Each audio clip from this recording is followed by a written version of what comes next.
They thought he was a man of God, a quiet, humble church volunteer who swept the floors, stacked the hymn books, and never missed a Sunday. But one locked storage room would expose a secret so disturbing, it would shatter a community's faith forever. It began with whispers, odd deliveries late at night, keys jingling in the volunteer's pocket even when no one had given him access. Still, no one questioned him because in small towns, trust runs deep.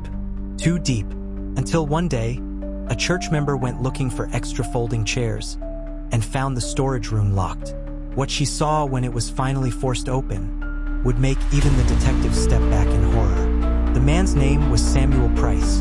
For nearly a decade, he was the model volunteer, always first to arrive, last to leave. He kept the church spotless, the candles lit, the choir books in order.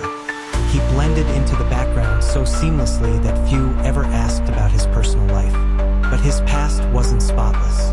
In fact, it was littered with red flags, jobs abandoned, unexplained disappearances, and a string of small towns where he'd always seemed to arrive right after something strange happened.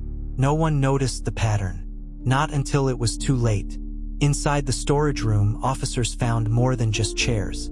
There were locked boxes, stacks of videotapes, folders with names, and photographs of people from the very congregation, taken without their knowledge. The most chilling detail? Every folder was labeled with dates. Some were from years ago, others from just last week. Contradictions filled the air. Church leaders swore Samuel was harmless. Neighbors claimed he was polite, but the evidence suggested he had been documenting and maybe stalking people in plain sight. Detectives dug deeper. Why would a man like this need such records?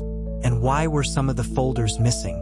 An officer quietly admitted that among the boxes was something even darker. Objects that didn't belong in a church. Objects that hinted at a double life no one had ever suspected. Suddenly, Samuel's endless volunteering no longer looked like dedication. It looked like cover. But here's the twist. When police went to arrest him, Samuel Price was gone. The storage room key was left behind, but he had vanished into thin air. And then, 2 weeks later, another church in another town reported a mysterious new volunteer. The question still lingers.